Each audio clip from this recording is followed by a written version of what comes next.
Consumer પ્રેસમાં આપનું હાર્દિક સ્વાગત છે। સમાચાર છે કે વડોદરા ગ્રામ્ય એસઓજીએ બાતમીને આધારે ડેસરના વેજલપુર ગામ પાસેથી એક્સપ્લોઝિવના જથ્થા સાથે એક શખ્સને ઝડપી પાડી વધુ કાર્યવાહી હાથ ધરી છે।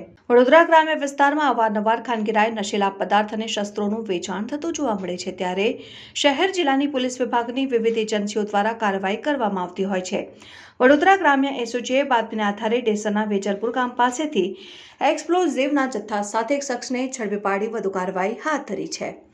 આ કાર્યવાહીમાં વડોદરા ગ્રામ્ય એસઓજીની ટીમ ડેસર પોલીસ મથક હદ વિસ્તારમાં પેટ્રોલિંગ દરમિયાન એસઓજી ટીમને ચોક્કસ બાતમી મળી હતી કે એક શખ્સ એક્સપ્લોઝિવનો જથ્થો લઈ ઉદયપુરથી ડેસર તરફ જનાર છે।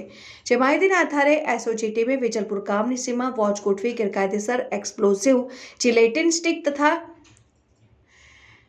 ડેટોનેટર કેપના જથ્થા સાથે એક શખ્સને ઝડપી વધુ કાર્યવાહી હાથ ધરવામાં આવી છે। આ કાર્યવાહીમાં એસઓજી દ્વારા ગોપાલભાઈ બાબુભાઈ માછી ઉંમર વર્ષ 28 રહેઠાણ નવા સિહોરા તાલુકા ડેસર જિલ્લા વડોદરાને ઝડપી પાડ્યું છે, જ્યારે પ્રવીણભાઈ રામાભાઈ માછી રહેઠાણ નવા સિહોરા તાલુકા ડેસર અને સંજયભાઈ રહેઠાણ જૂની ઘડી ગામ તાલુકા ગોધરા જિલ્લા પંચમહાલને વોન્ટેડ જાહેર કર્યા છે। ઝડપાયેલા શખ્સ પાસેથી એક્સપ્લોઝિવ જીલેટિન સ્ટિક 40 નંગ તેની કિંમત ₹800, ડેટોનેટર કેપ નંગ 20 જેની કિંમત ₹400 સાથે ટુ વ્હીલર મળી કુલ ₹16,200નો મુદ્દામાલ જપ્ત કર્યો હતો। સાથે આ ત્રણેય શખ્સો સામે ડેસર પોલીસ મથકમાં ફરિયાદ નોંધી વધુ કાર્યવાહી હાથ ધરવામાં આવી છે।